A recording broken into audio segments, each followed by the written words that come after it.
Du Père et du Fils et du Saint-Esprit, ainsi soit-il. Chers fidèles, donc l'Église célèbre la grande fête de la Toussaint. L'Église a prévu une fête spéciale pour honorer tous les saints du ciel. Il y a les saints connus, les saints inconnus, les saints canonisés, les saints non canonisés. En un mot, toutes les âmes qui sont au ciel, elles sont saintes. Pourquoi une fête spéciale? Pour les honorer tous en même temps et remercier le bon Dieu des grâces qu'il leur a données et maintenant de la gloire qu'elles ont dans le ciel. Ensuite, pour réparer les négligences que nous avons eues durant l'année pour fêter ces saints, qui parfois même nous les oublions. La troisième raison, c'est pour obtenir plus de grâce, comme le dit la collecte de la messe que vous avez lue dans votre missel. On les prie tous ensemble pour obtenir plus de grâce.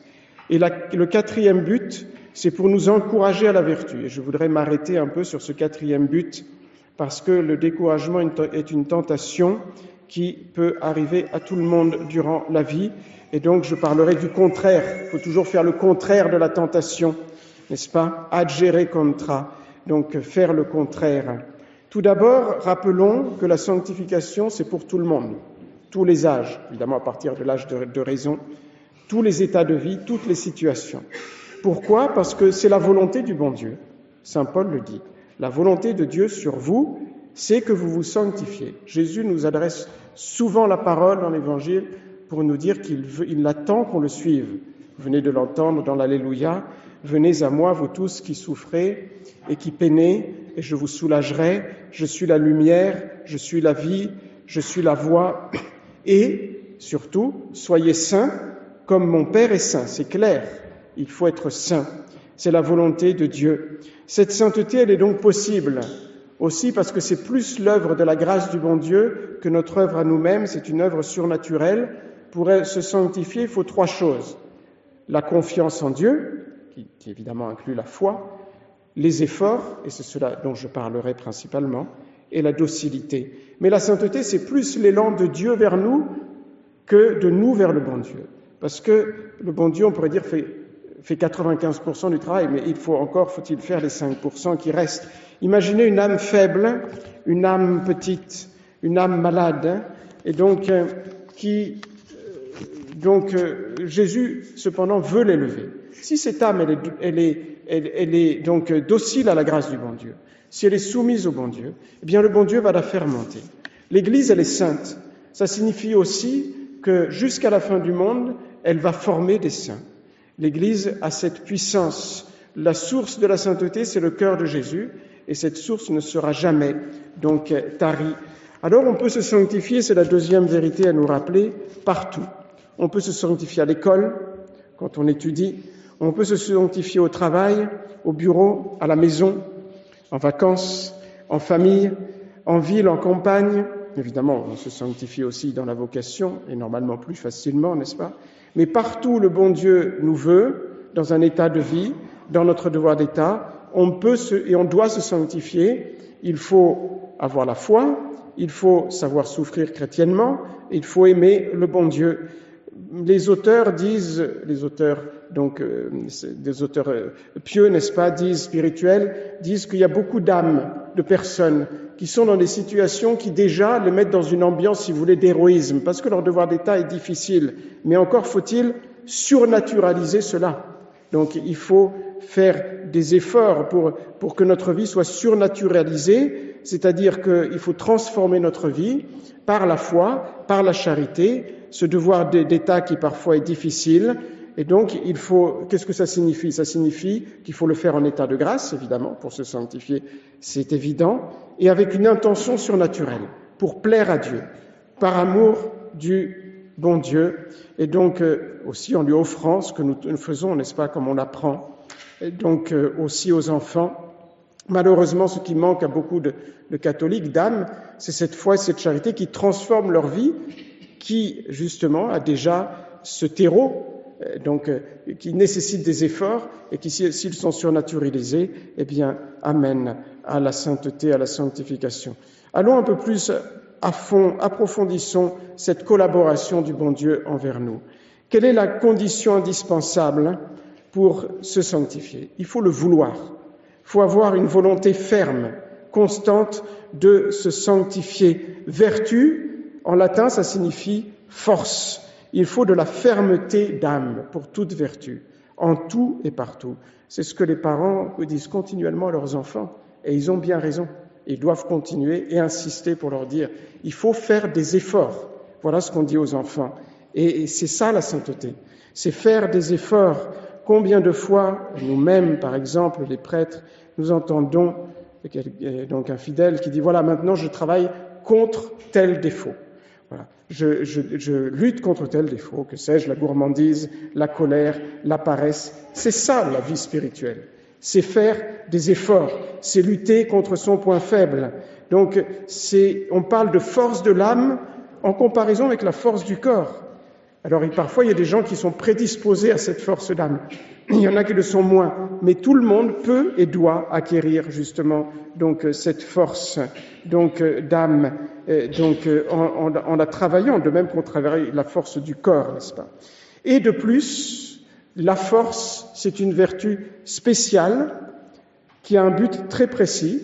Donc, c'est de tenir ferme contre les assauts du démon. Donc, vous voyez, c'est un allié très précieux, la force, pour résister à toutes les attaques spirituelles. Saint Thomas d'Aquin en parle dans la Somme théologique et il se demande quel est l'objet de la force. L'objet de la force, le premier objet de la force, c'est de réprimer la crainte des difficultés. De réprimer cette crainte. Et le deuxième objet, c'est d'attaquer avec modération, dit Saint Thomas, parce que, eh bien, il faut arriver au terme, n'est-ce pas? Et ce qui importe, c'est d'obtenir le but. Donc, il y a deux actes de la force. Saint Thomas le dit en deux mots. Agrédi, attaquer, et sustinere, résister, endurer, supporter, comme un soldat. Le soldat, parfois il attaque, parfois il résiste. Et quel est le plus difficile? Contrairement à ce qu'on pense, c'est le saint qui dit cela, c'est résister, c'est supporter, ce n'est pas attaquer. Et donc la force est une des vertus cardinales, c'est-à-dire ce sont des vertus qui concernent toutes les autres. Elle touche toutes les autres, elle vient après, en ordre d'importance, après la prudence et la justice, mais avant la tempérance, et elle est très importante dans la vie spirituelle à cause de ces deux actes, attaquer et résister, parce que la vie est difficile. Donc il faut surmonter les difficultés dans notre vie aussi chrétienne. Il faut avoir de la décision, du courage, nous le savons bien, n'est-ce pas? Il ne faut pas avoir peur de nos ennemis spirituels, il faut les attaquer, il faut avoir de la constance pour ne pas baisser les bras, justement, pour résister, pour ne pas abandonner les armes. Alors il faut donc fortifier cette force, il faut fortifier la volonté. Comment faire pour fortifier la volonté? Alors je me permettrai de donner quelques avis, surtout aux jeunes, n'est-ce pas? Mais on peut l'appliquer en changeant quelques petites choses, n'est-ce pas, à tous. Donc comment faire pour être une personne de caractère, pour se former un caractère, n'est-ce pas, pour se vaincre soi-même? Eh bien, déjà on peut dire qu'il faut habituer, je parle surtout aux jeunes, n'est-ce pas, son corps, par de petites mortifications, à obéir à son âme, parce qu'ainsi, on va emmagasiner une source d'énergie qui va être très appréciable, très importante au moment des tentations plus fortes qui demanderont une résolution donc plus sérieuse. Et donc, il faut savoir renoncer parfois à quelque chose qui nous plaît et cependant qui n'est pas interdit pour voir si on tient toujours bien en main son âme, n'est-ce pas? Donnons des exemples. Voilà, vous rentrez que sais-je, du sport, d'une promenade, et vous êtes assoiffé, vous attendez un quart d'heure pour boire. Il y a votre gâteau préféré sur la table, vous ne prenez même pas tout ce qui vous est dû. Donc, il y a une chose qui casse au moment où vous êtes très pressé, vous ne vous fâchez pas, mais vous restez joyeux. Il y a une vitrine ou une personne qui attire votre attention, vous ne la regardez pas. Il y a un camarade qui est pénible, vous lui répondez avec amabilité. On vous donne un ordre difficile, vous le faites de bon cœur. Vous ne trouvez pas vos affaires, est-ce que vous êtes capable de ne pas vous énerver? Est-ce que vous êtes capable en classe de ne pas vous agiter?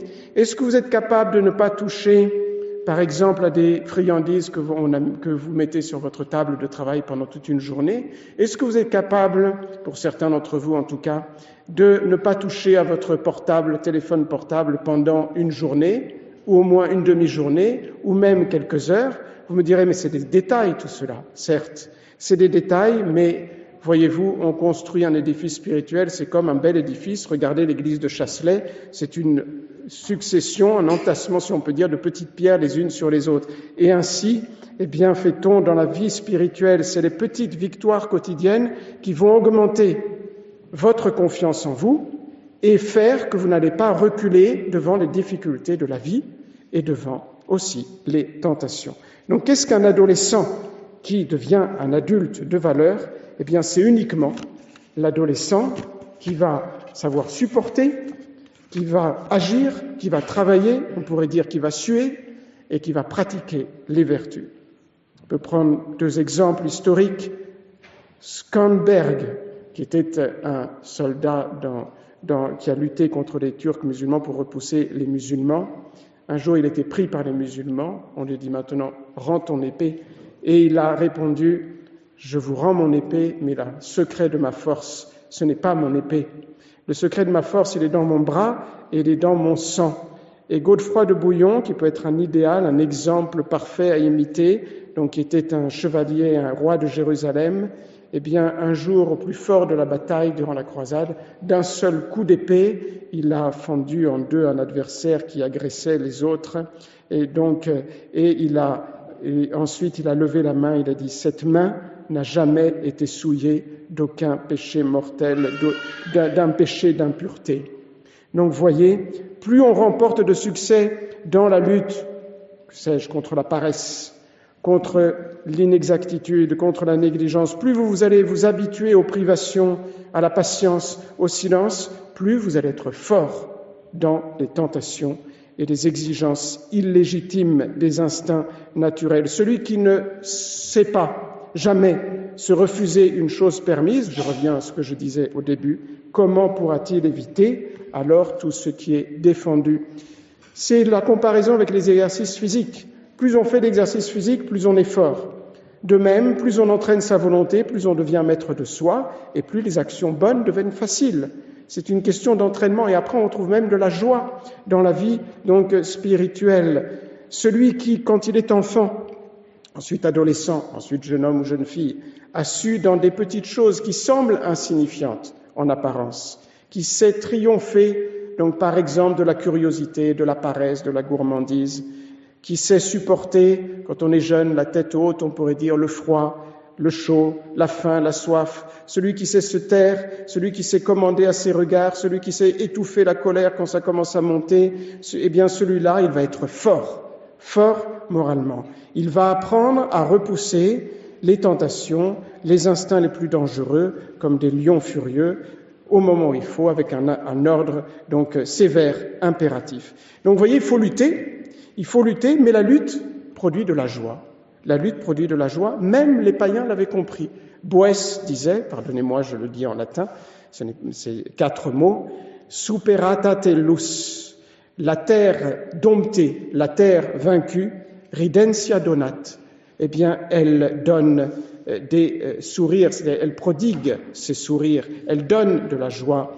Les païens avaient compris l'importance de la force, de la vertu de force dans la vie morale. Aussi Épictète, qui était un païen, avait découvert par lui-même les 2 actes de la force. Il avait pris comme devise, c'est presque pareil, abstiner, soustiner. Abstiens-toi et supporte, endure.